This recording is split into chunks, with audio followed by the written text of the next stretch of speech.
हरि ओम आनंदम प्रशांत जीवन दर्शनम नमो नारायण नारायणम।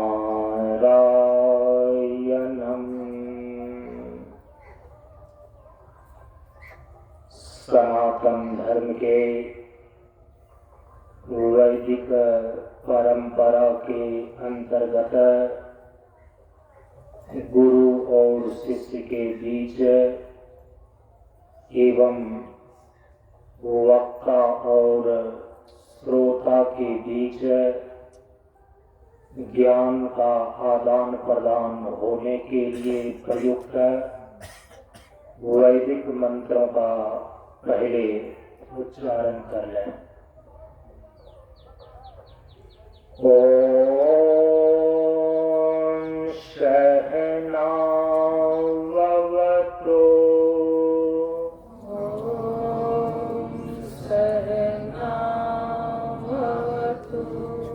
सहनौ भुनक्तु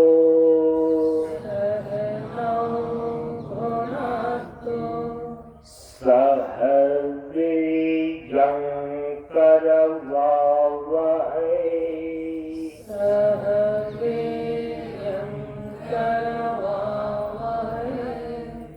तेजस्विनावधीतमस्तु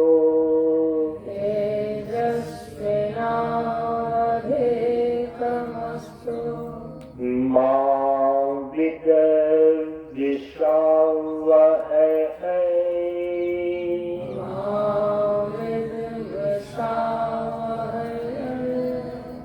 ओम शांति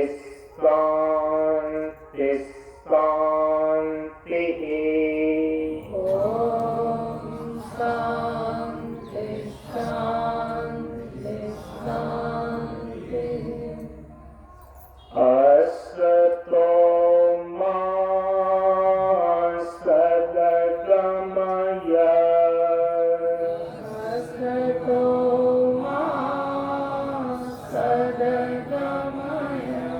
तमसो मा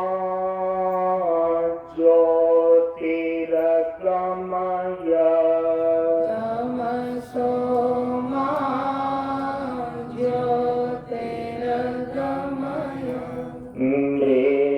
मृत्योर्मा अमृतम गमय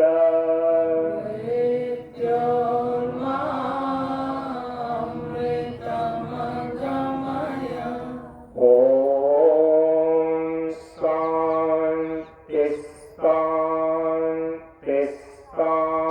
शांति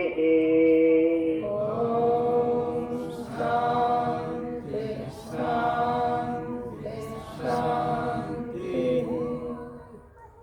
सभी लोग थोड़ी देर के लिए मौन एवं शांत रहें।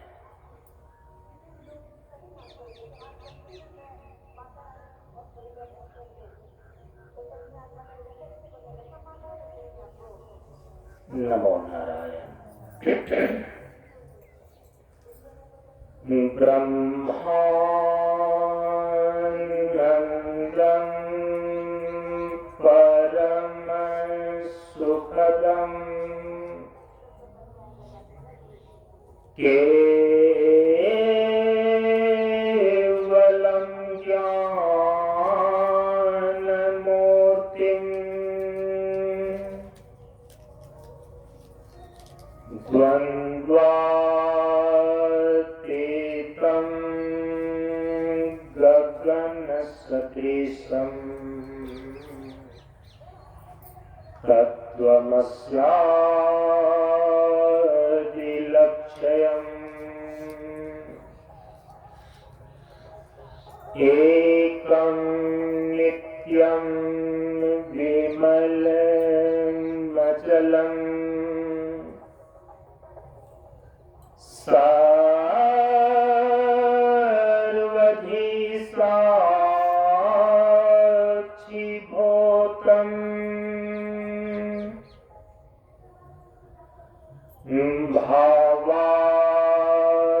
भावातीतं त्रिगुणरहितं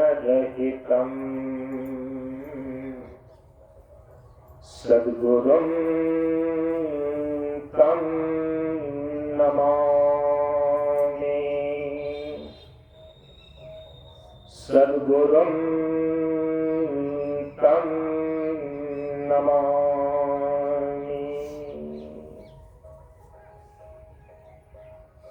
श्री गुरु चरण स्पर्श अनुभूति। ज्ञान मार्ग सत्संग के सानिध्य में उपस्थित श्रद्धालु सत्संग प्रेमियों, ज्ञान बढ़े गुणवान के संगत, ध्यान बढ़े तपस्वी संग किन्हा, बुद्धि विवेक विचार बढ़े संत सन्यासी सुसज्जन किन्हा। इसलिए ज्ञानी देत है ज्ञान से, व्याधा देत है तीर, सद्गुरु देत है शब्द से ढेंगे सकल शरीर। प्रेमियों, हम सभी लोग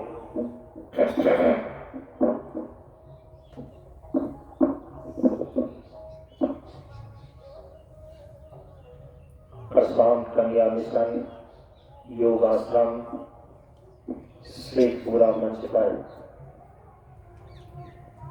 कालयुक्त संवत्सर सन 2025 ईस्वी के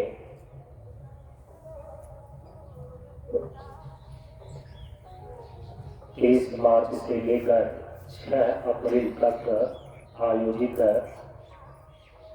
चैत्र नवरात्र साधना अनुष्ठान के सत्संग सत्र में आज 7वें दिन के सत्संग में हम सभी लोग उपस्थित हैं। हम सभी लोग अनुष्ठान के नियमानुसार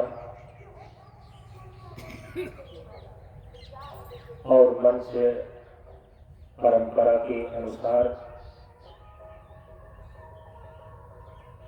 नवरात्र साधना अनुष्ठान के सत्संग सत्र में मुख्य रूप से शक्ति तत्व पर विचार करते हैं। शक्ति तत्व पर विचार करने हेतु सर्वप्रथम आदि शक्ति भगवती जगदम्बा को प्रणाम निवेदित करते हुए मंगलाचरण का उच्चारण कर लें।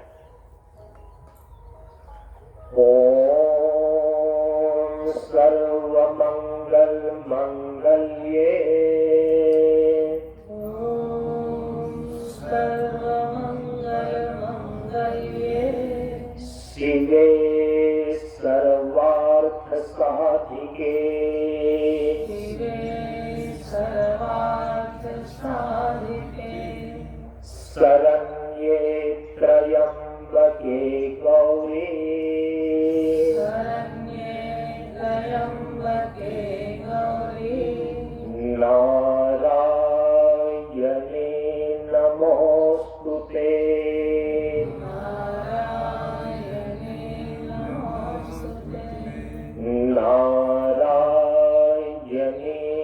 नमोस्तुते।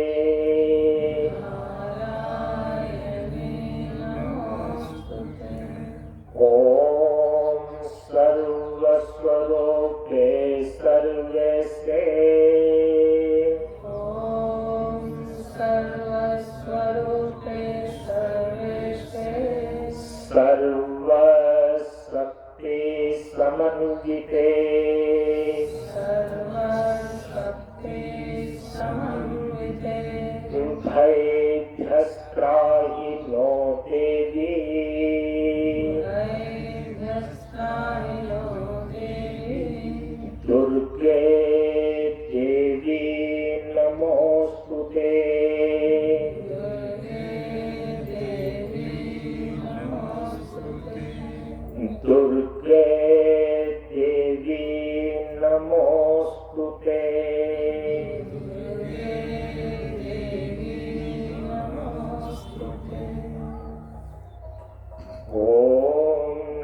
चंडिकायै श्री दुर्गायै जय नमः। ओम।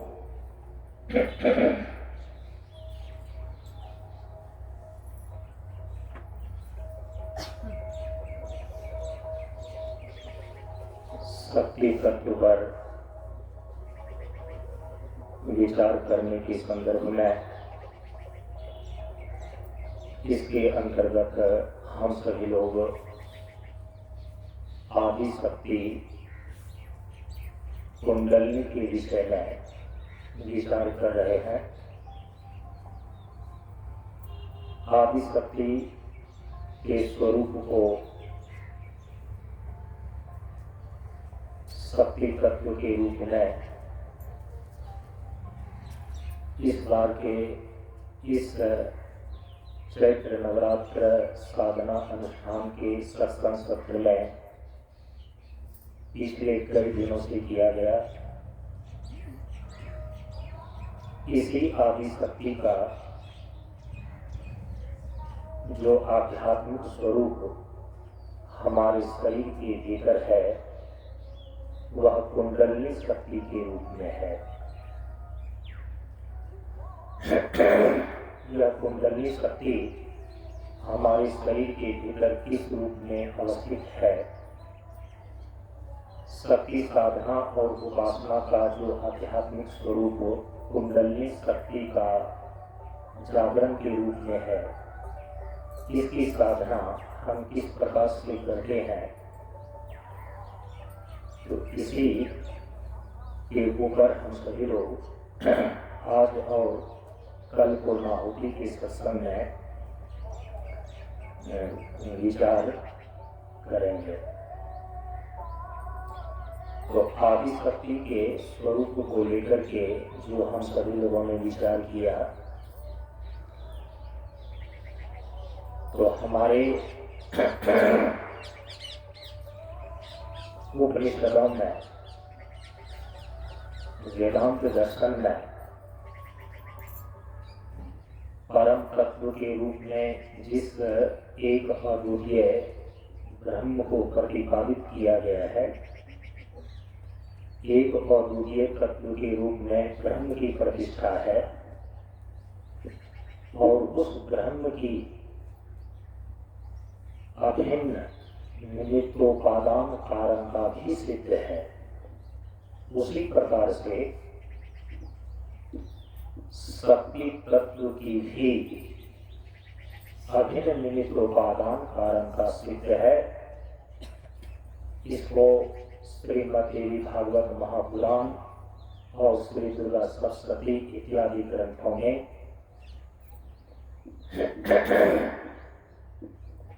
सम्यक रूप से प्रतिपादित किया गया है।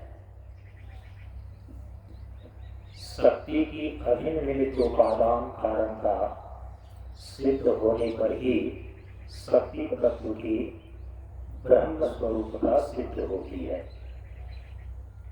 और शक्ति की इसी ब्रह्म स्वरूपता को लेकर के आदि शक्ति महादेवी ने देव्यथर शीर्षक के अंदर स्वयं अपने विषय में कहा कि अहम ब्रह्म स्वरूपिणी। श्रीमद्देवी भागवत महापुराण में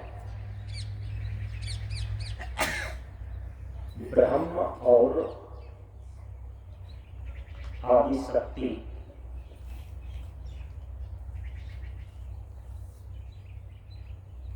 दोनों की ही अभिन्नता को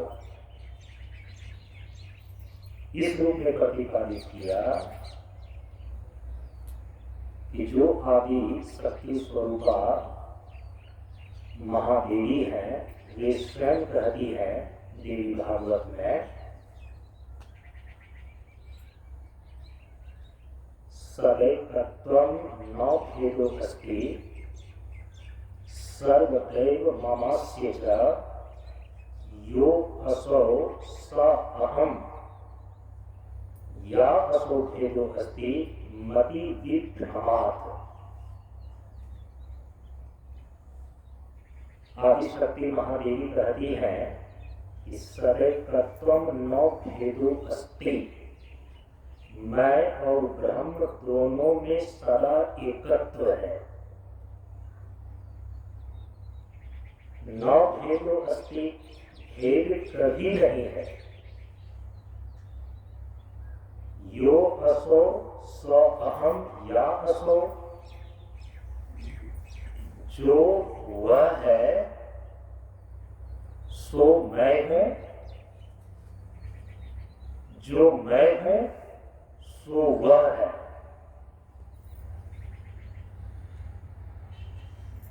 भेदो अस्ति मति विभ्रमात्, ब्रह्म और शक्ति में यदि भेद दिखाई पड़ती है तो कहा कि यह भेद भ्रांति से कल्पित है, वस्तुतः नहीं है। इसीलिए हमारे शास्त्र दर्शन में चूंकि शक्ति चेतन स्वरूपा है, और जब आप शक्ति को पराचिति रूपा मान लेते हैं तो तब शक्ति और शक्तिमान में भेद विगलित हो जाता है। इसीलिए पिछले दिन हम यह स्पष्ट करके आए हैं कि परम तत्व के रूप में जो अद्वितीय ब्रह्म है, तो उस ब्रह्म के अंदर अंतर्निहित स्वयं को अभिव्यक्त करने का जो सामर्थ्य है, उसी सामर्थ्य का नाम शक्ति है। माने ब्रह्म की अभिव्यक्ति के सामर्थ्य को शक्ति बोलते हैं, और शक्ति का जो अधिष्ठान है वह शक्तिमान के रूप में ब्रह्म तत्व की ही प्रतिष्ठा है। तो ब्रह्म जिस सामर्थ्य के द्वारा अपने को त्रिविध रूप में अभिव्यक्त करता है, ब्रह्म की अभिव्यक्ति के इसी सामर्थ्य को बोलते हैं शक्ति। ब्रह्म स्वयं को अपने ही अंतर्निहित सामर्थ्य के द्वारा अभिव्यक्त करते हैं तीन रूप में, ईश्वर के रूप में, जीव के रूप में और जगत के रूप में। तो ब्रह्म के अंदर स्वयं को ही अभिव्यक्त करने का जो सामर्थ्य है, मूलतः वही शक्ति तत्व है। इसीलिए कहा कि ब्रह्म परम तत्व ब्रह्म की अभिव्यक्ति का सामर्थ्य शक्ति है, और शक्ति का जो अधिष्ठान है वह ब्रह्म शक्तिमान के रूप में है। तो जब शक्ति को पराचिति रूपा मान लेते हैं, तब शक्ति और शक्तिमान में भेद विगलित हो जाता है। भेद दृष्टि जो है ना, वह यथार्थ नहीं है। इसीलिए यहां पर महादेवी कहती है कि भेद वास्तविक नहीं है, भेद जो है कल्पित है। तो शक्ति और शक्तिमान दोनों का ही ऐक्य सिद्ध है। अब जो कल मैं आपको ये ढूंढ करके शास्त्र में बताने की कोशिश कर रहा था कि अहिर्बुद्ध संहिता में जो अहिर्बुद्ध ऋषि से नारद जी ने प्रश्न किया कि ब्रह्म की शक्ति का नाम क्या है, किस किस नाम से उसको पुकारी जाती है। तो वहां तो अहिर्बुद्ध ऋषि ने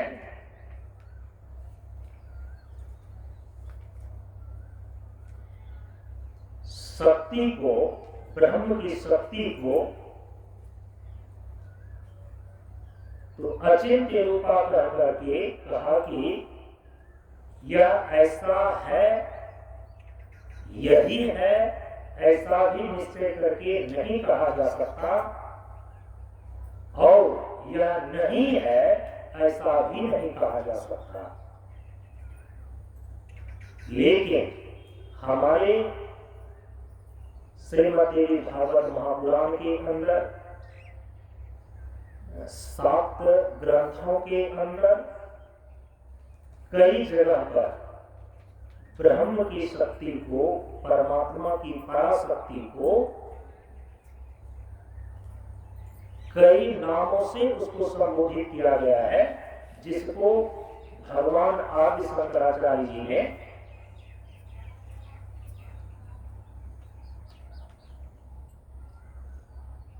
प्रतिपादित किया।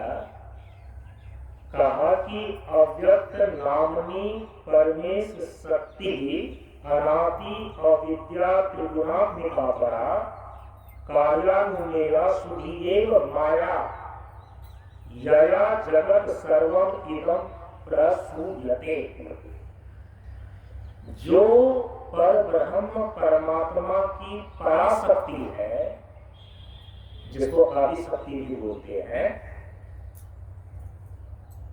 तो भगवान की अर्थात पर ब्रह्म परमात्मा की जो यह पराशक्ति है, तो कहा कि अव्यक्त नामनी परमेश शक्ति, अव्यक्त नाम वाली शक्ति यया जगत सर्वम इदं प्रसूयते, जिससे इस समस्त संसार की उत्पत्ति हुई है। ये किस किस नाम से जानी जाती है? तो पहले कहा कि सुधी एवं माया। फिर क्या बोलते हैं? अनादि अविद्या। फिर क्या बोलते हैं? त्रिगुणात्मिका। फिर क्या बोलते हैं? परा। कहा कि परमात्मा की अर्थात ब्रह्म की जो वो शक्ति है, जो उसके अंदर निहित ही है, तो परमात्मा की शक्ति को पराशक्ति भी कहा जाता है। आदि शक्ति के नाम से भी उनको पुकारी जाती है। माया भी उसको बोलते हैं। महामाया की भी संज्ञा प्राप्त है और कई जगह पर उसको योग माया के भी नाम से पुकारा जाता है। अनादि अविद्या भी बोलते हैं और त्रिगुणात्मिका मूल प्रकृति भी उसी को कहा जाता है। हमारे शास्त्रों में परमात्मा की, ब्रह्म की शक्ति को इस नामों से अभिहित किया गया है। माया, महामाया, योग माया, अनादि अविद्या, त्रिगुणात्मिका प्रकृति और कहीं कहीं पर उसको प्रधान भी कहा गया है। अब इतने जो ब्रह्म शक्ति, परमात्मा की शक्ति के ये नाम हो जाते हैं,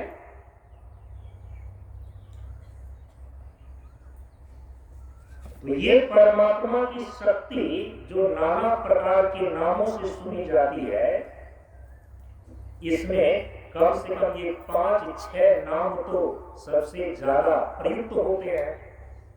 परमात्मा की शक्ति का नाम है माया, परमात्मा की शक्ति का नाम है योग माया, परमात्मा की शक्ति का नाम है महामाया, परमात्मा की शक्ति का नाम है अनादि अविद्या, परमात्मा की शक्ति का नाम है त्रिगुणात्मिका मूल प्रकृति, परमात्मा की शक्ति का नाम, जैसा कि देवदत्त समय का कि ऐसा आत्मशक्ति। और उपनिषद में वर्णन किया गया कि पराशि शक्ति विविध है ही सूर्यते, परमात्मा की शक्ति को ही पराशक्ति बोलते हैं, आदि शक्ति भी बोलते हैं। भिन्न भिन्न संदर्भों में ब्रह्म की शक्ति को भिन्न भिन्न नामों से उच्चारित किया जाता है। थोड़ा सा उसको ध्यान में ले लें। कि किस संदर्भ में परमात्मा की जो ये शक्ति है,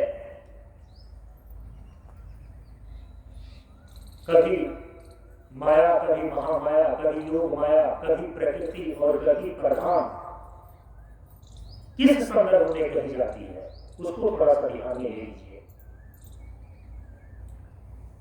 कहा कि पर ब्रह्म में रहने वाली जो पराशक्ति है, अब इसको हम माया की भी संज्ञा देते हैं, तो कहा कि माया इसीलिए बोलते हैं, कई बार आप कहते हैं ना ये तो मायावी है। माया एक पारिभाषिक शब्द है। माया का अर्थ होता है अनिर्वचनीय शक्ति, और निर्वचनीय होने के कारण, अचिंत्य होने के कारण इसको माया कहा जाता है। हमारे शास्त्रों में बताया है कि जिसको सद कह करके भी निर्वचन न किया जा सके, जिनको असत कह करके भी निर्वचन न किया जा सके, जो सद और असद से विलक्षण है, उसको बोलते हैं और निर्वचनीय। तो परमात्मा की शक्ति और निर्वचनीय होने के कारण से, सद असद से विलक्षण होने के कारण से इसकी संज्ञा हो जाती है माया।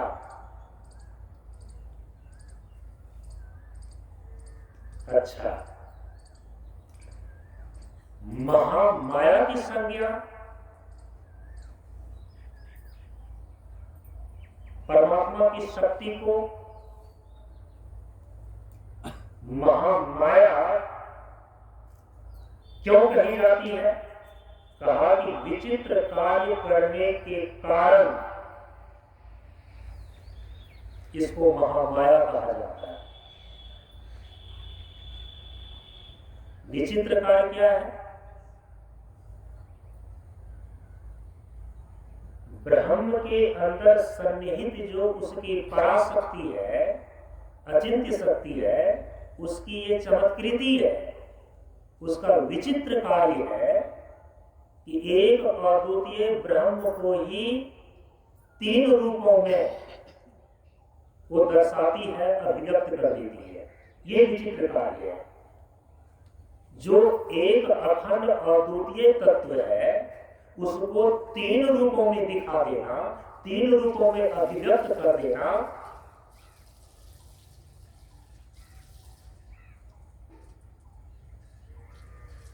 यही शक्ति की चमत्कृति है। इसीलिए इसको बोलते हैं महामाया।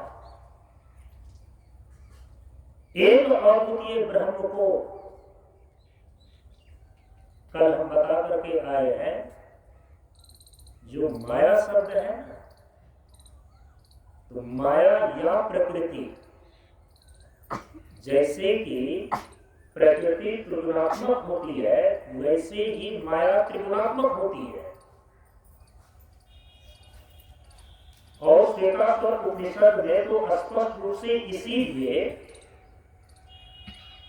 यह बताया गया कि मायाम तो प्रकृति विद्यात्, माने माया को प्रकृति जानो।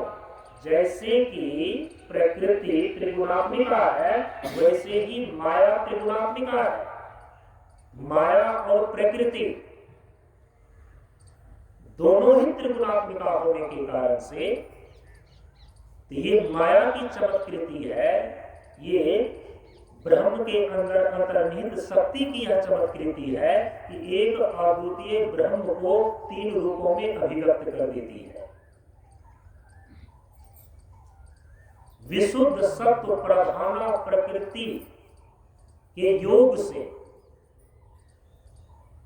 ब्रह्म की अभिव्यक्ति ईश्वर के रूप में होती है, ईश्वर के रूप में दिखाती है।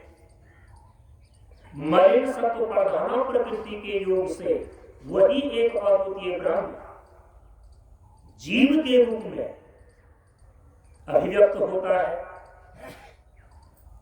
तमः प्रधान प्रकृति के योग से वही ब्रह्म जगत के रूप में अभिव्यक्त होता है।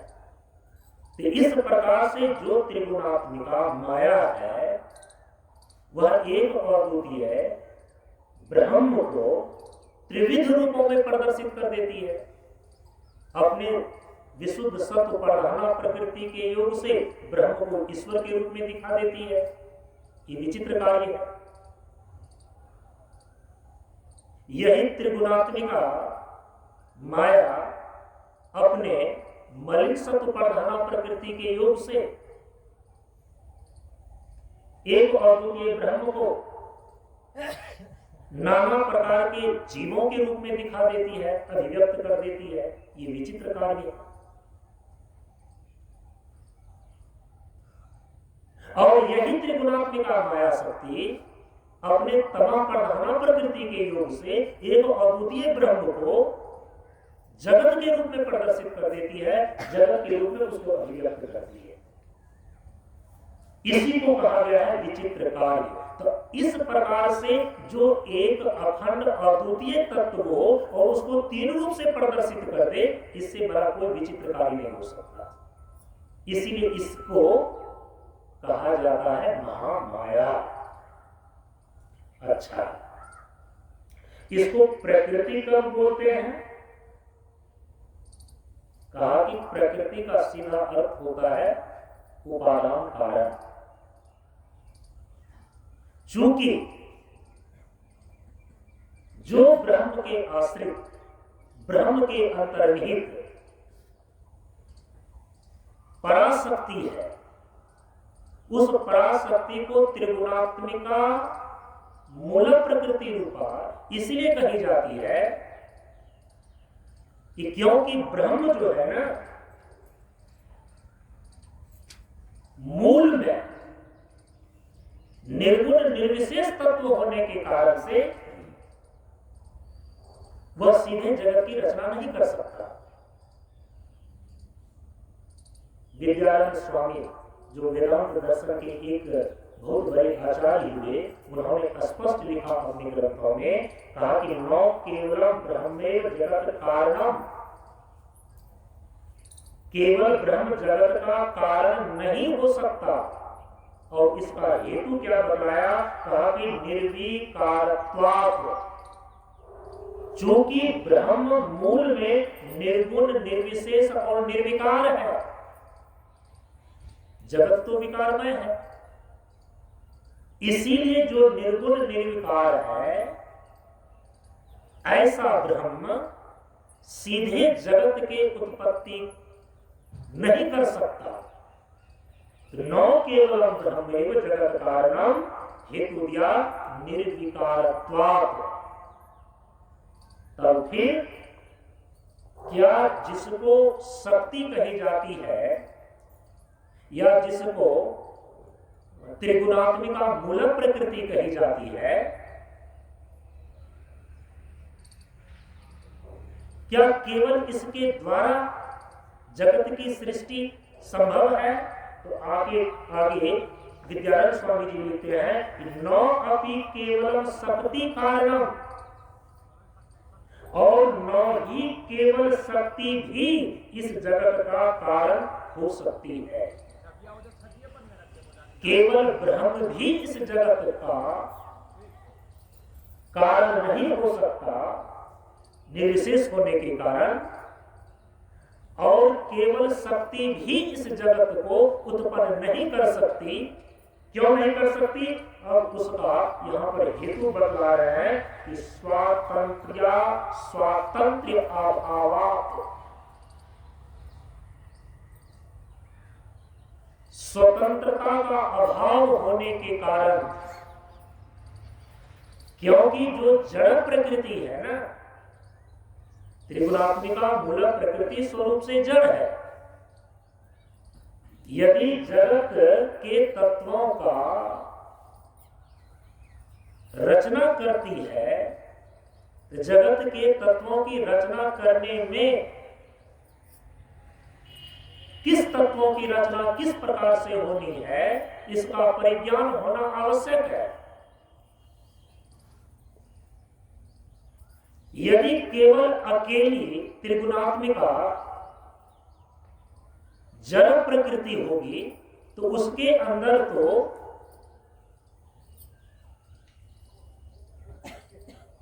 स्वरूप से जड़ होने के कारण से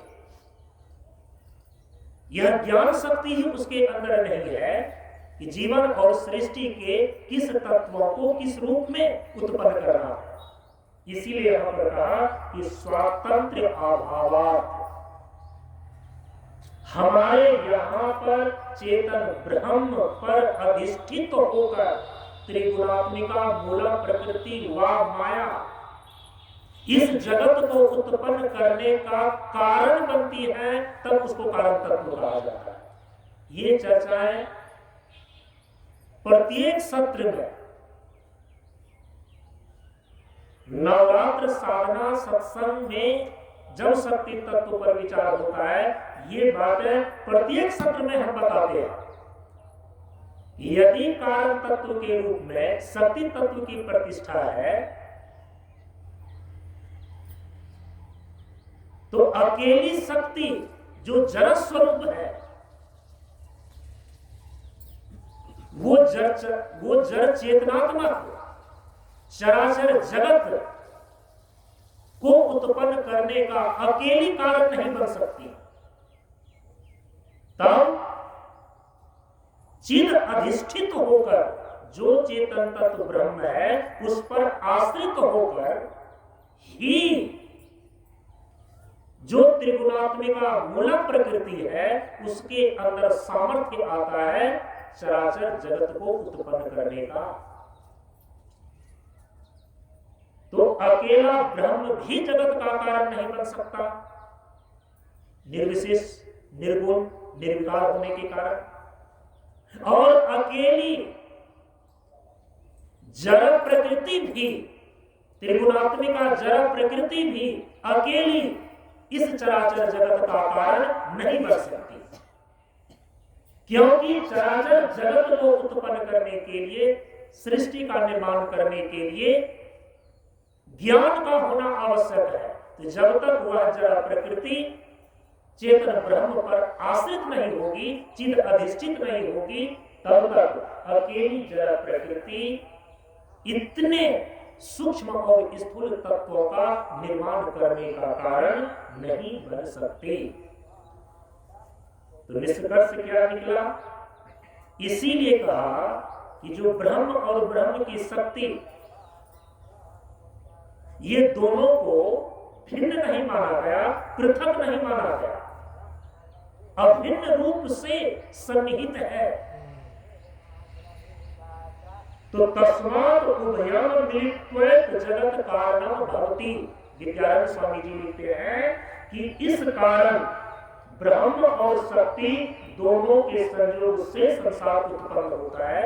ये निर्णय अकेली त्रिगुणात्मिका मूल प्रकृति स्वरूप से जड़ होने के कारण यह जगत कारण नहीं बन सकती, संसार को उत्पन्न नहीं कर सकती। और जो निर्विशेष ब्रह्म है, तो केवल निर्विशेष ब्रह्म भी बिना शक्ति के चराचर जगत के उत्पन्न होने का कारण नहीं बन सकता। तब चिद अधिष्ठित प्रकृति, शक्ति मान पर आश्रित शक्ति जगत उत्पन्न करती है, और शक्ति से युक्त ब्रह्म संपूर्ण जगत का कारण बनने में समर्थ होता है। इस बात को ध्यान में रखना चाहिए। तो प्रकृति ब्रह्मेव शक्ति, ब्रह्म की शक्ति प्रकृति है। तो जो परमात्मा की पराशक्ति है, अब उसकी संज्ञा प्रकृति है। तो प्रकृति का अर्थ है उपादान कारण। सीधे ब्रह्म जगत का कारण नहीं बन सकता, वो प्रकृति को द्वार बना करके ही जगत का कारण बन सकता है। जगत का कारण बनने में वो समर्थ होता है। इसीलिए परमात्मा की, परब्रह्म की शक्ति को प्रकृति की संज्ञा दी गई। प्रकृति माने उपादान कारण, क्योंकि जो शुद्ध सोना है ना, उसे आभूषण नहीं बनाए जा सकते। जो स्वर्णकार है वो इस रहस्य को जानता है। बिल्कुल 100 कैरेट का यदि शुद्ध सोना हो, उसे किसी भी प्रकार का आभूषण नहीं बनाया जा सकता। जो शुद्ध ब्रह्म है, निर्विकार ब्रह्म है, ये विकार युक्त जिस जगत में द्वंद्व है, जिस जगत में परिवर्तन है, जिस जगत में विकार है, जिस जगत में दुख और द्वंद्व है, ऐसे विकार में जगत की रचना सीधे विशुद्ध ब्रह्म निर्विकार ब्रह्म से नहीं हो सकता। तो उसका उपादान कारण बनता है कौन? त्रिगुणात्मिका प्रकृति। ये अब इसी का दूसरा नाम है प्रधान। किसी किसी प्रस्थान में मूल प्रकृति को प्रधान भी बोलते हैं। तो कहा कि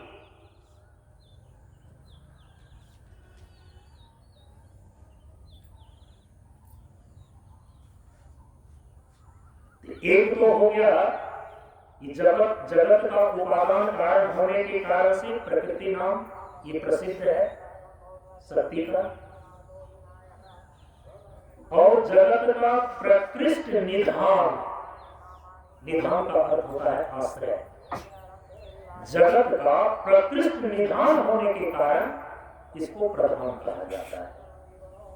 तो इस प्रकार से जो परब्रह्म परमात्मा की पराशक्ति है, उनको इस भिन्न भिन्न नामों से, जिसमें कि ये 5-6 नाम सबसे ज्यादा प्रसिद्ध है, तो किस संदर्भ में ये नाम उनके उस परमात्मा की शक्ति के हो जाते हैं, उसको थोड़ा सा ध्यान में लिया। समय तो बहुत कम है। कल आप सभी लोगों ने श्रवण किया, यह जो परम तत्व ब्रह्म है,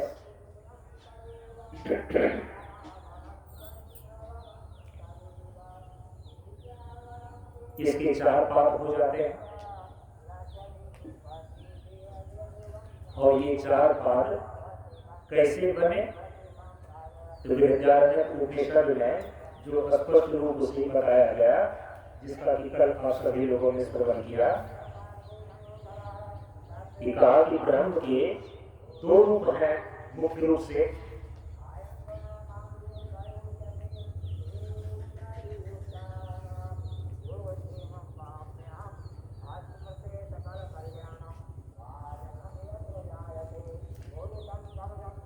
ब्रह्म के 2 रूप, बृहदारण्यक उपनिषद 2:3-1 में कहा कि द्वे वाग ब्रह्मणो रूपे अपरम च परम च। तो ब्रह्म के 2 रूप हो जाते हैं, एक पर ब्रह्म और दूसरा अपर ब्रह्म। जो पर ब्रह्म रूप है, ये निर्गुण निर्विशेष ब्रह्म है। तो जो निर्गुण निर्विशेष है, इसी को पर ब्रह्म बोलते हैं। और जो अपर ब्रह्म है, तो अपर ब्रह्म उसको बोलते हैं कि चूंकि सर्वम खलु इदम ब्रह्मा, जो एक अद्वितीय ब्रह्म तत्व है, वही सर्वरूप में उद्भासित हो रहा है। क्योंकि कारणों के कारण के रूप में ब्रह्म की ही प्रतिष्ठा है, तो कारण कोटि के तत्व और कार्य कोटि के जो तत्व हैं, दोनों के रूप में ब्रह्म की ही अभिव्यक्ति है। तो कारण कोटि के तत्व और कार्य कोटि के तत्व दोनों को लेकर के, तो कारण कोटि के तत्व के रूप में ब्रह्म की ही अभिव्यक्ति है, तो उसको कारण ब्रह्म बोल देते हैं। और कारण कोटि के तत्व के रूप में जब ब्रह्म की अभिव्यक्ति होती है, तो कल आपने सुना कि उसकी फिर ईश्वर संज्ञा हो जाती है।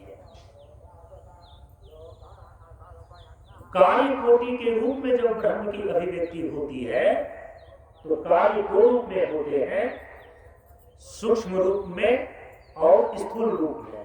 जो सूक्ष्म कार्य है, तो सूक्ष्म कार्य अर्थात सूक्ष्म जगत इसी की उपाधि को लेकर ब्रह्म की संज्ञा हिरण्यगर्भ अथवा सूत्रात्मा हो जाती है। जो स्थूल कोटि का कार्य है, स्थूल जगत है, इसकी उपाधि को लेकर ब्रह्म की संज्ञा विराट हो जाती है या वैश्वानर हो जाती है। तो इस प्रकार से कार्य ब्रह्म और कारण ब्रह्म, ये जो ब्रह्म के दो रूप है ना, इसी को बोलते हैं अपर ब्रह्म। तो ब्रह्म का ये अपर रूप जो है, इसी को बोलते हैं सगुण ब्रह्म।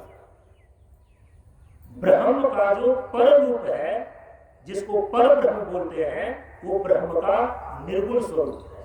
तो निर्गुण ब्रह्म को ही पर ब्रह्म बोलते हैं और अपर ब्रह्म को ही सगुण ब्रह्म बोलते हैं। तो ब्रह्म के इस दोनों ही रूप को लेकर के ब्रह्म के चार पाद हो जाते हैं। जो ब्रह्म का सगुण रूप है, जो ब्रह्म का अपर रूप है, ये स्वाभाविक होने के कारण से, सगुण होने के कारण से कारण कोटि और कार्य कोटि, तो कार्य के दो विभाग और एक कारण मिलकर के तीन हो गए। तो ब्रह्म के तीन पाद सोपाधिक है और सगुण है।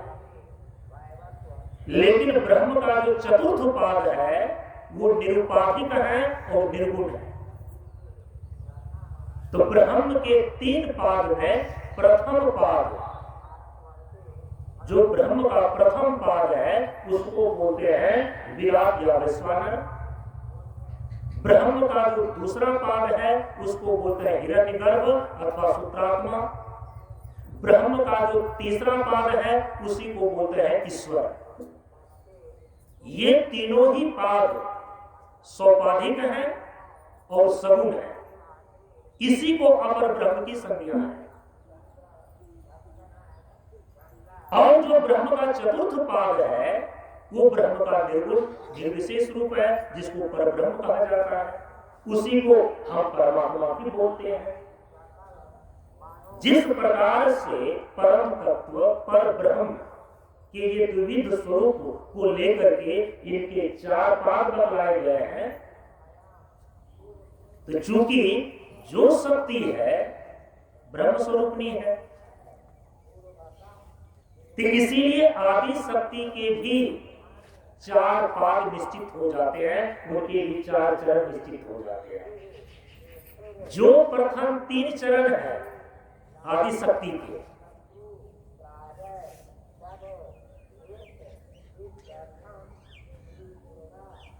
वो सगुना है।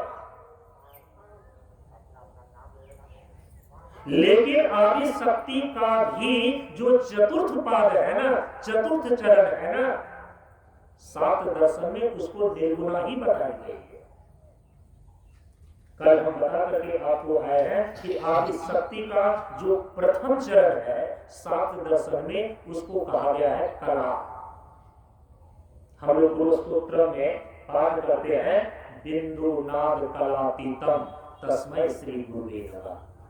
चूंकि गुरु की वहां पर ब्रह्म रूप से स्तुति की गई है, तो ब्रह्म जो है उनका मौलिक स्वरूप तो चतुर्थ पाद के रूप में है, निर्गुण निर्विशेष के रूप में है।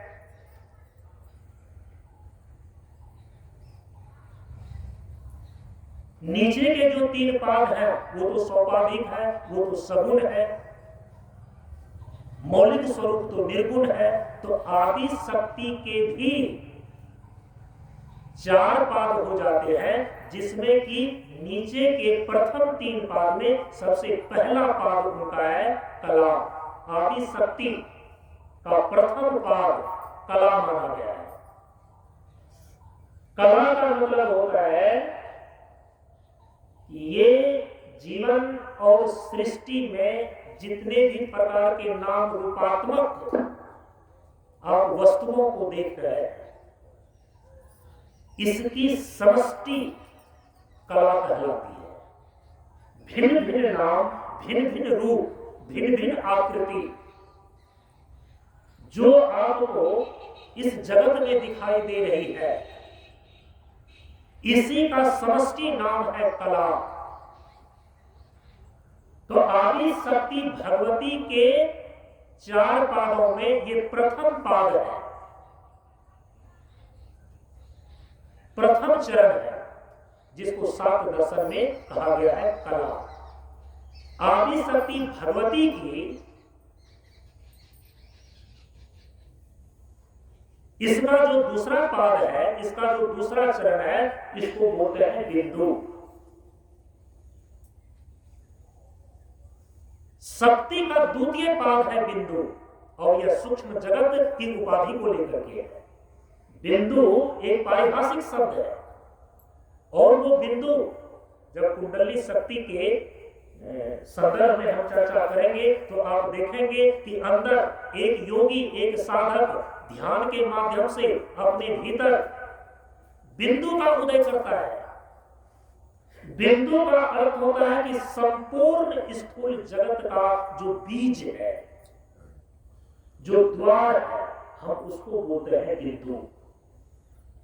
संपूर्ण जगत की ये कलाएं जहां से निकली है, हम उसको बोलते हैं बिंदु। तो सूक्ष्म जगत का जो बीज है, सूक्ष्म जगत का जो द्वार है, हम उसको बोलते हैं बिंदु। ये बिंदु ही आदि शक्ति का द्वितीय पाद है, दूसरा चरण है, जो सूक्ष्म जगत की उपाधि को लेकर के है। और आदि शक्ति का जो तृतीय पाद है, वो तृतीय पाद है नाद। संपूर्ण सृष्टि की जो मूल ध्वनि है,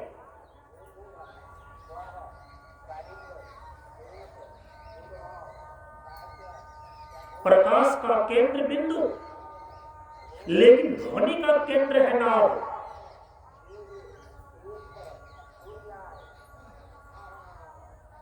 ये कारण उपाधि को लेकर के है। कारण जगत का जो बीज है, उसी को नाद बोलते हैं। आज ये विज्ञान भी मानता है, ये संपूर्ण जो पदार्थ आपको दिखाई दे रहे हैं, इसके मूल में ध्वनि है, साउंड है। और हमारा योग शास्त्र कहता है, हमारा तंत्र शास्त्र कहता है कि संपूर्ण विश्व का निर्माण उसी नाद मूल ध्वनि से हुई है। तो शक्ति का जो तृतीय पाद है, वो है नाद। तो कला, बिंदु और नाद, ये आदि शक्ति के जो प्रथम 3 पाद है, ये है सगुना। लेकिन आदि शक्ति का जो चतुर्थ पाद है ना, वो तो निर्गुणा ही है, वह तो निर्गुण ब्रह्म ही है। तो आदि शक्ति का मौलिक स्वरूप निर्गुण ब्रह्म ही है। आप शास्त्र दर्शन का अनुशीलन करेंगे तो वहां पर आपको ये बातें स्पष्ट रूप से दिख जाएंगी कि आदि शक्ति भगवती जगदम्बा के चतुर्थ पाद के रूप में शुद्ध चैतन्य ही है, उसी को पराचिति बोलते हैं, चिद तत्व ही है। तो पराचिति के रूप में, और वो पराचिति वो निर्गुणा मानी गई है, निर्गुण ब्रह्म के रूप में मानी गई है। तो इस प्रकार से ब्रह्म के भी 4 पाद, तो प्रथम 3 पाद सगुण है, ब्रह्म के अंतिम चतुर्थ पाद निर्गुण है, निर्गुण निर्विशेष के रूप में शुद्ध चैतन्य है। तो आदि शक्ति के भी 4 पाद में प्रथम 3 पाद कला, बिंदु और नाद, ये सगुना है, सगुण है।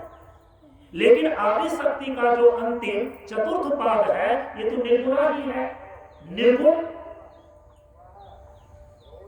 निर्विशेष शुद्ध चैतन्य के ही रूप में है।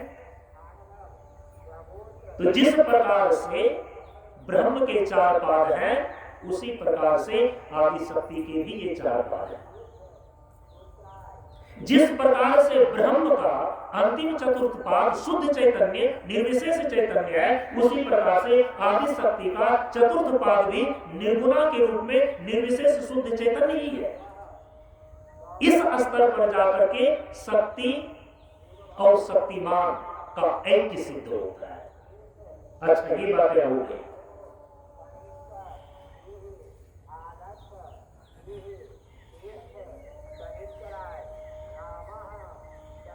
अब जो ब्रह्म है ना, इसके दो लक्षण बताए गए हैं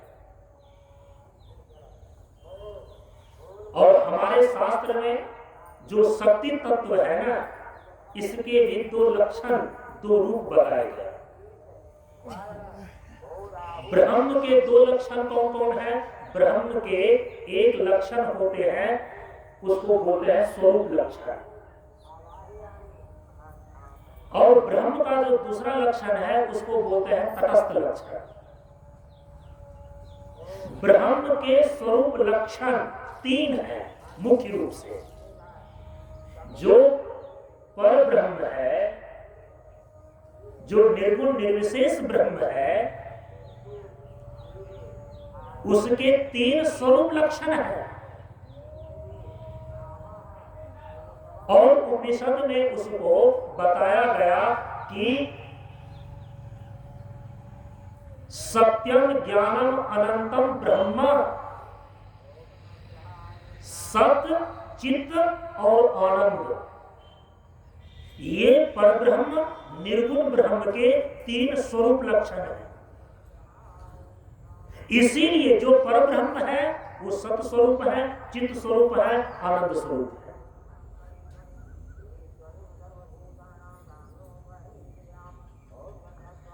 जो आदि शक्ति है, इस आदि शक्ति के भी श्रीमद् देवी भागवत महापुराण में 7 दर्शन में 2 रूप बतलाए गए। वहां पर थोड़ा सा शब्द का भेद केवल किया गया है, बात और तथ्य एक ही है। कहा कि ये शक्ति जो है ना, इसके 2 रूप है मुख्य रूप से, इसके 2 लक्षण है। एक शक्ति का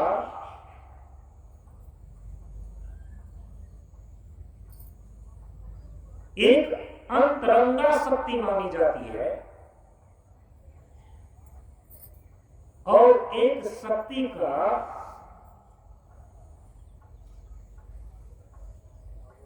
तटस्था,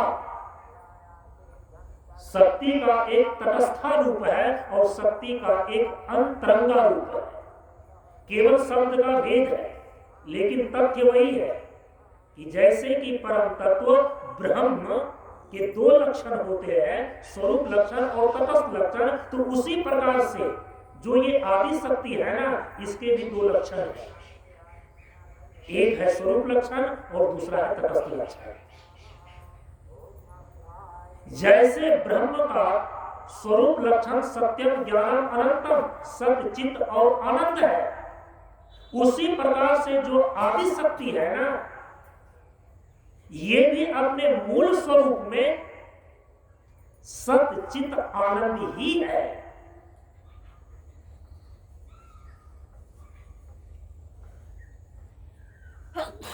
इसी को अंतरंगा शक्ति कही गई। और वहां पर शक्ति के इस अंतरंग, इस स्वरूप लक्षण को लेकर के केवल शब्द आपको शास्त्रों में अलग अलग पढ़ने को मिल जाएगा, उसको ध्यान ले लीजिए।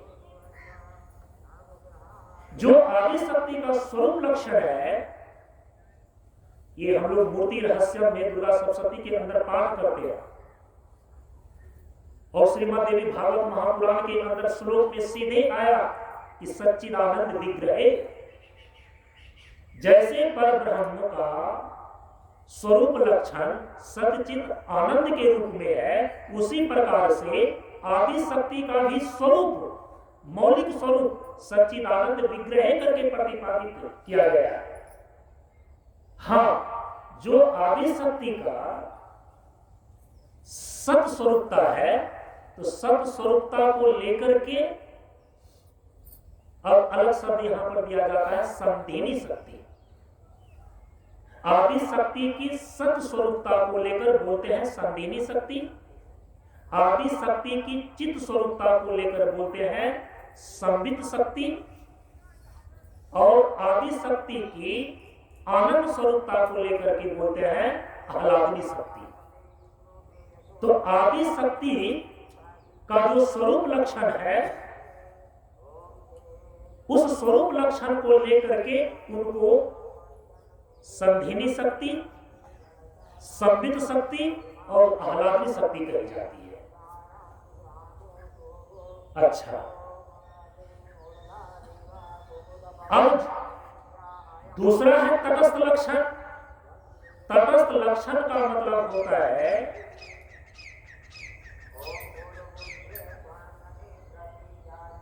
कि जो उससे संबद्ध होकर उनके मूल स्वरूप में बैठकर नहीं, बल्कि उससे संबद्ध होकर लेकिन उनके स्वरूप को दर्शाने का साधन बनता है, लक्षण बनता है, हम उसको तटस्थ लक्षण बोलते हैं। कई बार मैंने उदाहरण देकर के बताया है कि जैसे कि कोई अनजान व्यक्ति किसी गांव में गया किसी व्यक्ति से मिलने के लिए, राम नामक व्यक्ति से मिलने के लिए गया और उसने घर देखा नहीं है, तो गांव में जैसे ही प्रवेश किया ना, तो एक गांव वाले से पूछा कि राम जी का घर कौन सा है।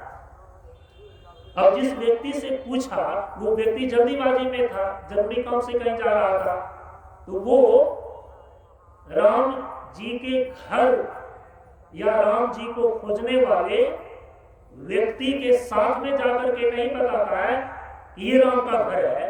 वो दूर से ही कहता है कि देखिए इस सड़क के किनारे जितने घर हैं ना बने हुए, वो आगे का घर, जिस घर पर वो कौवा बैठा हुआ है वही राम जी का घर है।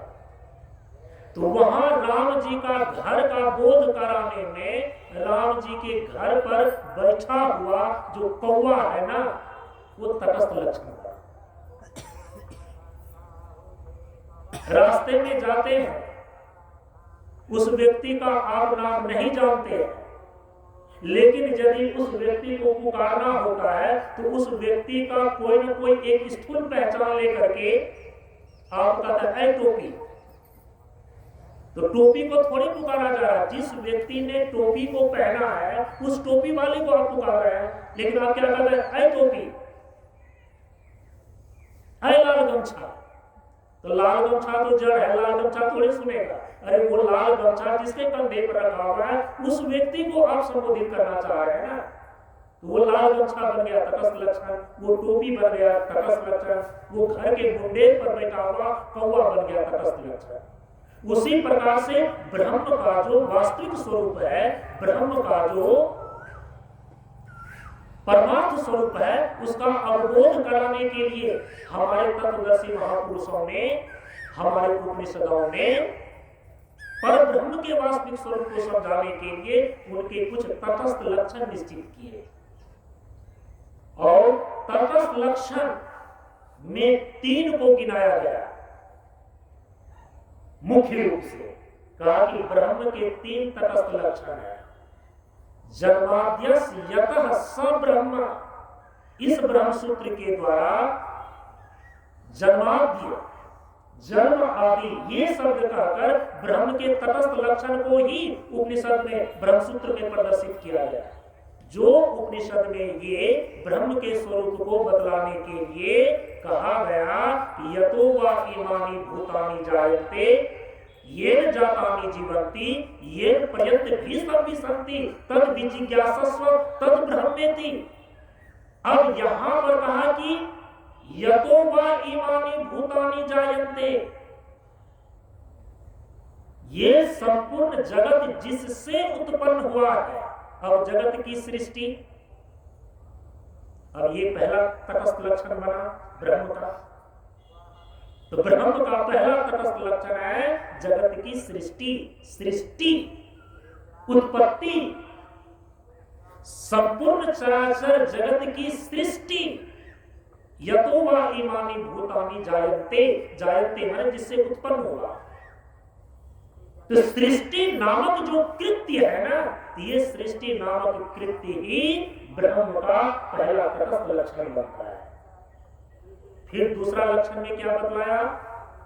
येन जातानि जीवन्ति, ये जगत उत्पन्न होकर के जिस आधार पर ये स्थित रहता है,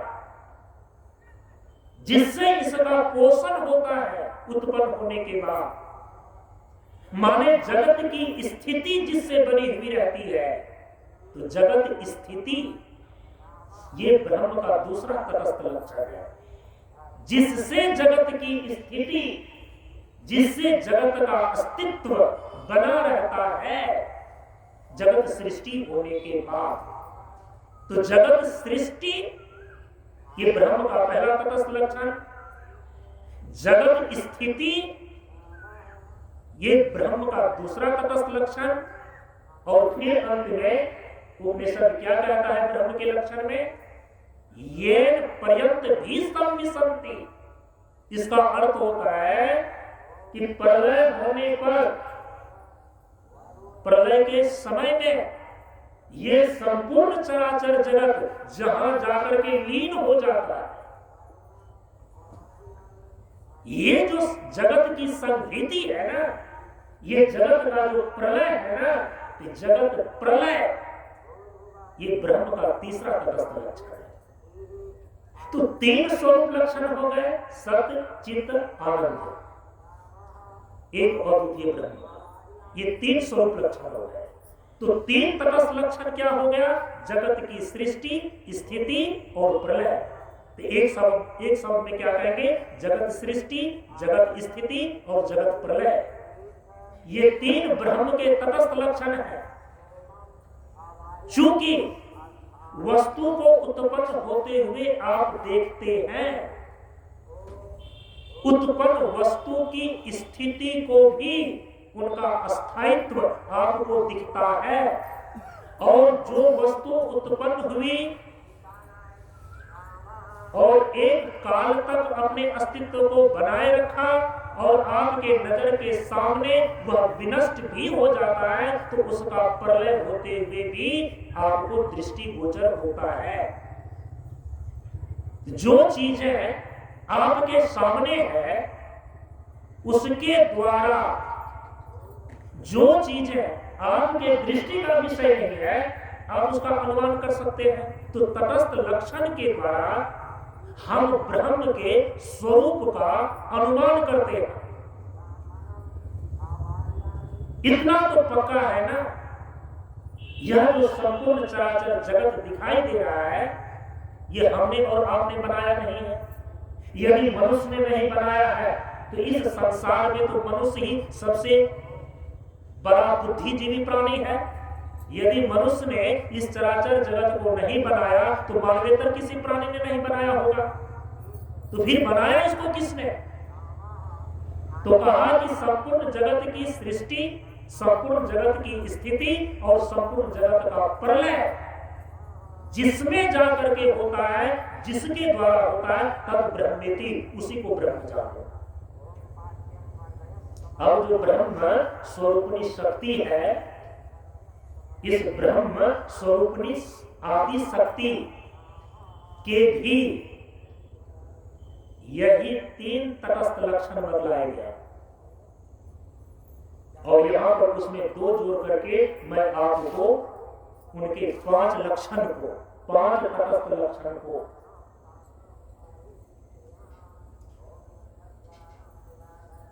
मैं बताने जा रहा हूं। आदि शक्ति के तीन जो स्वरूप लक्षण बतलाए गए वो आपके ध्यान में है। सच्चिदानंद विग्रह, सत स्वरूपता को लेकर के संधिनी शक्ति, चित स्वरूपता को लेकर संबित शक्ति, और आनंद स्वरूपता को लेकर के आह्लादनी शक्ति कही जाती है। अब देखिए, आदि शक्ति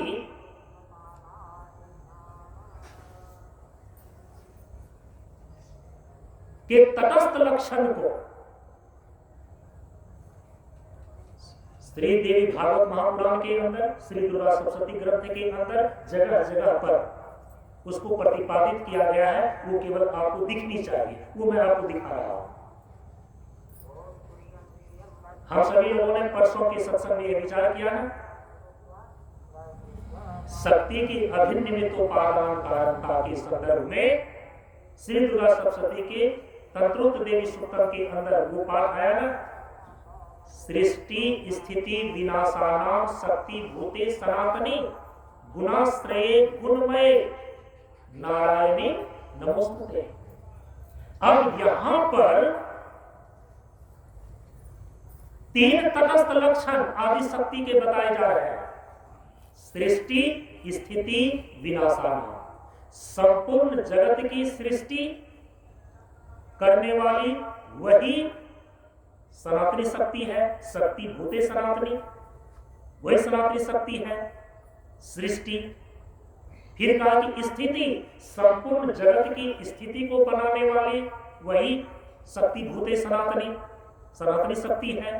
फिर कहा कि विनाशानां, संपूर्ण जगत का विनाश करने वाली, संपूर्ण जगत का प्रलय शक्ति भी वही शक्ति भूते सनातनी, वही आदि शक्ति है। तो तीन तटस्थ लक्षण तो उसके यहां पर बतला दिए गए। अब जो पहला तटस्थ लक्षण है सृष्टि, तो इसी सृष्टि जगत सृष्टि को लेकर के इनको कहा जाता है आदि शक्ति को सृष्टि रूपा।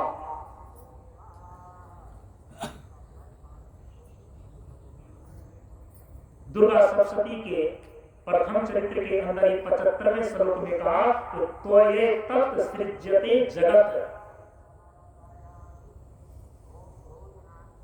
और 76 में कहा गया कि सृष्टि रूपा त्वं विसृष्टो, माने सृष्टि नामक कृत्य के संदर्भ में आदि शक्ति की संज्ञा ब्रह्मानी अथवा महासरस्वती हो जाती है। स्वरूप लक्षण को लेकर के उनके अलग अलग नाम बताए गए, वो तो ध्यान में रखना ही चाहिए। अब ये तटस्थ लक्षण को लेकर के जो उनका नाम बताया जाता है, आदि शक्ति का पहला तटस्थ लक्षण है सृष्टि रूपा, सृष्टि करना। और इसी सृष्टि नामक कृत्य के संदर्भ में आदि शक्ति की संज्ञा ब्रह्मानी अथवा महासरस्वती है। और आदि शक्ति के इस स्वरूप का बीज मंत्र है ऐं, जिसको कुंजिका स्तोत्र में दुर्गा सप्तशती के अंदर स्पष्ट रूप से लिखा गया कि ऐंकारी सृष्टि रूपाए। ये अब जो आदि शक्ति का दूसरा तटस्थ लक्षण है वो है स्थिति रूपा। अच्छा, ये जो सृष्टि रूपा आदि शक्ति की संज्ञा ब्रह्मानी, ब्राह्मणी अथवा महासरस्वती है, इस स्वरूप का जो बीज मंत्र ऐं बताया गया, ऐं सरस्वती नमः, ऐसा भी बोलते हैं। तो दुर्गा सप्तशती के 11वें अध्याय के 13वें श्लोक में इस स्वरूप को बतलाया गया कि हंस युक्ते, इनके विग्रह को देखिए, जो आदि शक्ति का सृष्टि रूपा विग्रह है उसके विषय में दुर्गा सप्तशती के 11वें अध्याय के 13वें श्लोक में लिखा जा रहा है कि हंस युक्त विमानस्थे ब्रह्मानी रूप धारिणी कौशाम्भ छरी के देवी नारायणी नमोस्तुते। अब इस आदि शक्ति का जो दूसरा तटस्थ लक्षण है वो है जगत स्थिति, अर्थात स्थिति रूपा है। आदि शक्ति का दूसरा तटस्थ लक्षण है स्थिति रूपा। और इसी स्थिति रूपा को लेकर के प्रथम चरित्र के अंदर 76वें श्लोक में कहा त्वयेतत् पाल्यते विश्वम, जिस आदि शक्ति के द्वारा पूरे विश्व का पालन होता है। और 76वें श्लोक में ही नीचे कहा गया कि स्थिति रूपा च पालने, तो स्थिति नामक कृत्य के संदर्भ में आदि शक्ति की संज्ञा हो जाती है वैष्णवी, और इसी वैष्णवी के मौलिक रूप को हम बोलते हैं महालक्ष्मी। आदि शक्ति के इस महालक्ष्मी स्वरूप या वैष्णवी स्वरूप का बीज मंत्र हमारे शास्त्र में बताया गया है रिंग। यही रिंग जो है ना, हमारे तंत्र शास्त्र में इसको देवी प्रणव कहा गया है। देवी प्रणव सिद्ध कुंजिका स्तोत्र में दूसरे श्लोक में कहा कि ह्रीं काली प्रतिपालिका, माने जो सृष्टि रूपा अथवा कहें कि स्थिति रूपा जो आदि शक्ति का स्वरूप वैष्णवी अथवा महालक्ष्मी के रूप में है, जिसका बीज मंत्र ह्रीं है, उसी को कहा कि ह्रीं काली प्रतिपालिका, प्रतिपालन करने वाली जो वैष्णवी अथवा महालक्ष्मी स्वरूप है, उसी का बीज मंत्र है ह्रीं। और इसको 11वें अध्याय के 16वें श्लोक में दुर्गा सप्तशती के अंदर इस विग्रह को इस प्रकार से लिखा गया कि शंख चक्र गदा सार्गम गृहीत परमायुधे प्रसीदा वैष्णवी रूपे नारायणी नमस्ते। अब आदि शक्ति का जो तीसरा तटस्थ लक्षण है वो है संहति रूपा, क्योंकि सृष्टि स्थिति विनाशानाम का मतलब होता है संपूर्ण जगत का प्रलय करने वाली, संहार करने वाली, तो उसी को बोलते हैं संहति रूपा। तो प्रथम चरित्र के अंदर प्रथम अध्याय में ही 76वें श्लोक में ही आया त्वमत्र स्यन्ते सर्वदा, त्वमत्र अन्ते, तुम्हारे द्वारा ही इस जगत का प्रलय होता है, इस जगत का अंत होता है, इसलिए कहा कि संहति रूपा अन्ते जगत, प्रथम अध्याय के 77वें श्लोक में। तो प्रलय अर्थात संहति नामक कृत्य के संदर्भ में इसी आदि शक्ति की संज्ञा हो जाती है रुद्राणी, माहेश्वरी अथवा महाकाली। ये आदि शक्ति का जो तीसरा तटस्थ लक्षण है ना संहति रूपा, इस तीसरे तटस्थ लक्षण को लेकर के उस आदि शक्ति की संज्ञा हो जाती है रुद्राणी या माहेश्वरी या महाकाली। और आदि शक्ति के इस महाकाली स्वरूप का या रुद्राणी स्वरूप का, माहेश्वरी स्वरूप का जो बीज मंत्र है वो है क्लीं। हमारे शास्त्र में उसका बीज मंत्र बताया गया क्लीं, जिसको कुंजिका स्तोत्र के तीसरे श्लोक में लिखा गया कि क्लीं काली काम रूपिण्ये, क्लीं काली काम रूपिण्ये। ये 11वें अध्याय के 14वें श्लोक में श्री दुर्गा सप्तशती के अंदर इस विग्रह को इस रूप में लिखा गया कि त्रिशूल चंद्र अहि धरे, अहि माने सर्प, जैसे कि भगवान शिव अपने गले में सर्प को धारण करते हैं, तो उसकी जो शक्ति है रुद्राणी या महाकाली, उनके विग्रह को उसी रूप में यहां पर दर्शाया जा रहा है कि त्रिशूल चंद्र अहि धरे महावृषभ वाहिनी माहेश्वरी स्वरूपेण नारायणी नमस्ते। अब इस आदि शक्ति का जो चौथा तटस्थ लक्षण है वो है निग्रह, निग्रह रूपा।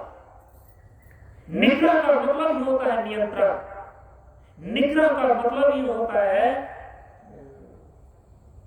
शासन। और इस चीज को बताने के लिए ही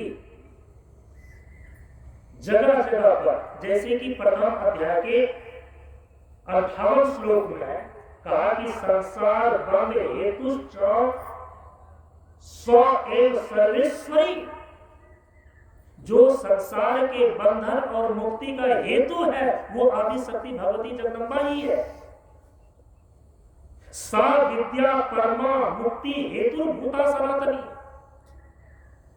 इस जगत में इस जीव को संसार के बंधन से बांधने वाली शक्ति वही आदि शक्ति है और मुक्ति प्रदायिनी। देवधर शीर्षक के अंदर तो स्पष्ट रूप से लिखा गया है,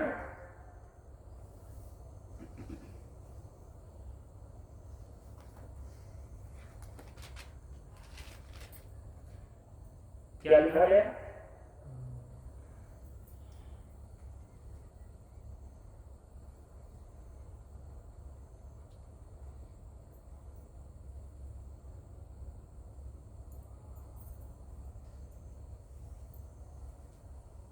हाँ, ये देखिए, सर्वभूता यदा देवी स्वर्ग मुक्ति प्रदायिनी।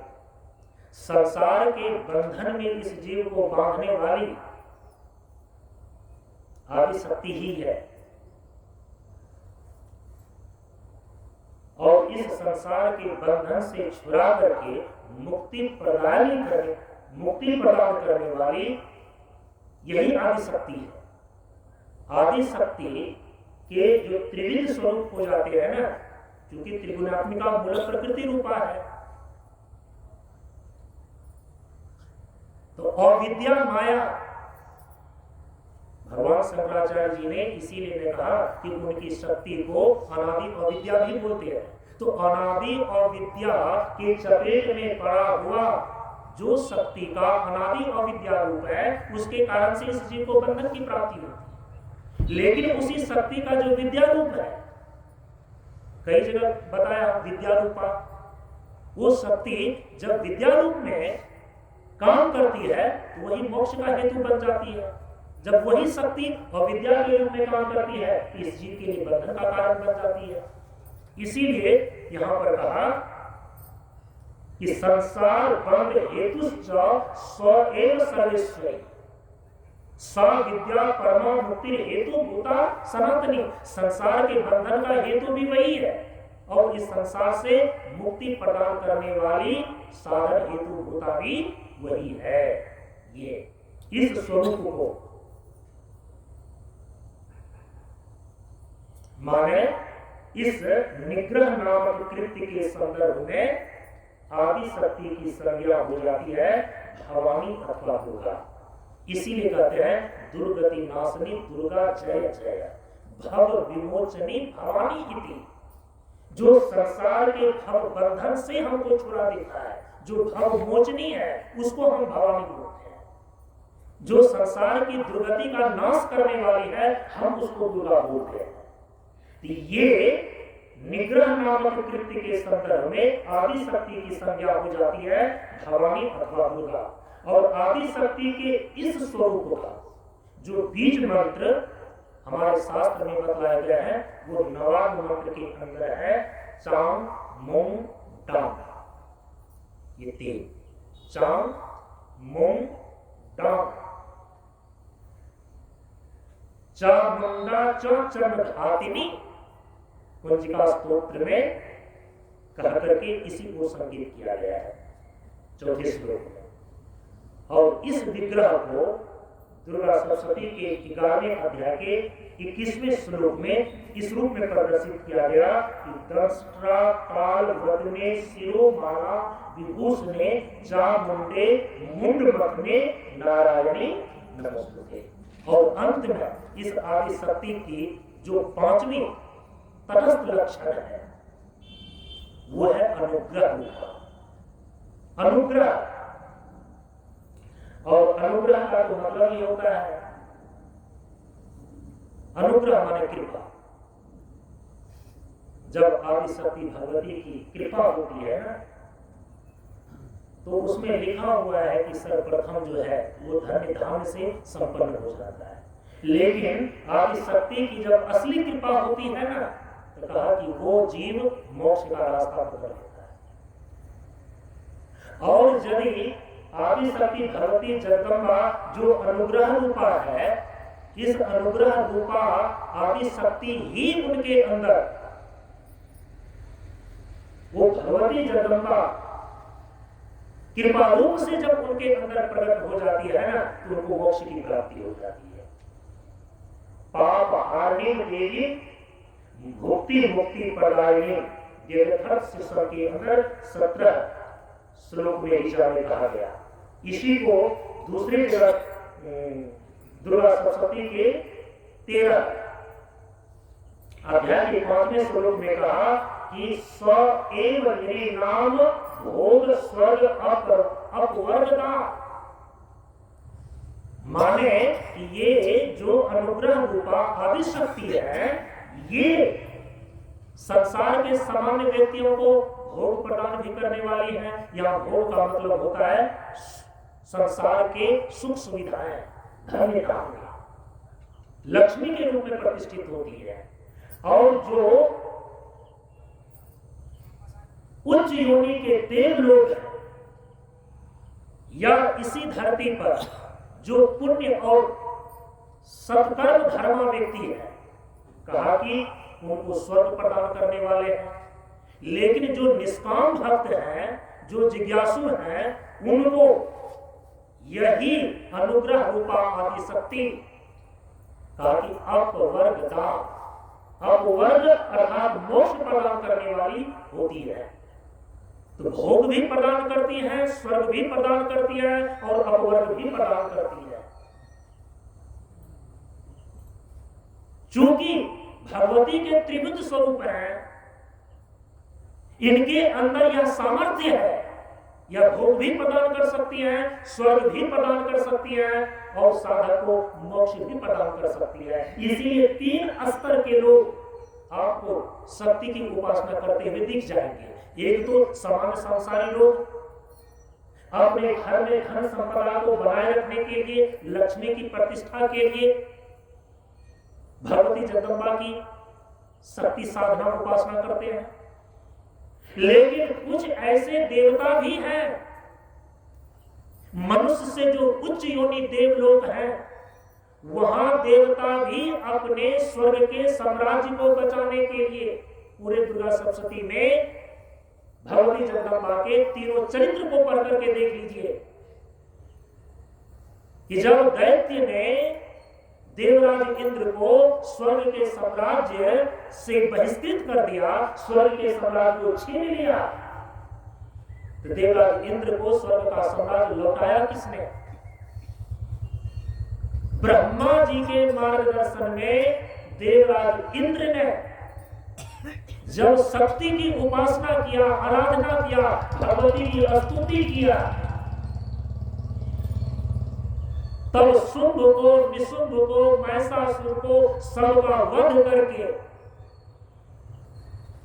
जिस दैत्य ने देवराज इंद्र से स्वर्ग का साम्राज्य छीन लिया था, आदि शक्ति भगवती जगदम्बा ने प्रकट होकर के उन सारे दैत्यों का संहार करके देवराज इंद्र को स्वर्ग का साम्राज्य लौटाया। तो देवता लोग भी केवल मर्त्य लोक के मनुष्य ही भगवती की उपासना करते हुए देखे नहीं जाते। यहाँ की देवता लोग भी अपने स्वर्ग के साम्राज्य को पाने के लिए और स्वर्ग को बचाने के लिए देवी की उपासना करते हैं। देवलोक में भी देवी की उपासना चलती है, आदिशक्ति भगवती जगदम्बा की। तो केवल ये स्वर्गकामी या संसार के सुख सुविधा भोगी व्यक्ति ही देवी की उपासना करके अपने मनोरथ को पूर्ण नहीं करते हैं, बल्कि जो साधक हैं, जो जिज्ञासु हैं, जो संसार से त्याग और वैराग्य पूर्वक अपने जीवन के परम पुरुषार्थ मोक्ष को सिद्ध करने की साधना में लगा हुआ है, ज्ञान को प्राप्त करने में लगा हुआ है, ऐसे मुमुक्षु साधक, ऐसे निष्काम भक्त भी देवी की उपासना करते हुए देखे जाते हैं। क्या भगवान राम कृष्ण को संसार की किसी वस्तु की कामना थी? क्या अभी इस फिलहाल में मात्र 150 वर्ष के अंदर भगवान राम कृष्ण से भी बड़ा कोई शक्ति उपासक मिलेगा आपको क्या? जहां की भगवती जगदम्बा काली के रूप में साक्षात बात करती थी। क्या रामकृष्ण परमहंस जी महाराज को कोई स्वर्ग पाने की कामना थी? रामकृष्ण परमहंस को जिनकी कृपा से हमेशा समाधि की अवस्था लगी रहती थी, वो भगवती की कृपा थी। शक्ति की साधना से, शक्ति की उपासना से समाधि की क्षमता को प्राप्त किया था रामकृष्ण परमहंस ने। तब प्रत्यक्ष में भी काली से बात करते हुए रामकृष्ण परमहंस को देखा जाता था। इसीलिए ये मत समझिए कि देवी की उपासना, शक्ति की उपासना केवल संसारिक भोगी व्यक्ति अपने मनोरथ को पूरा करने के लिए करते हैं।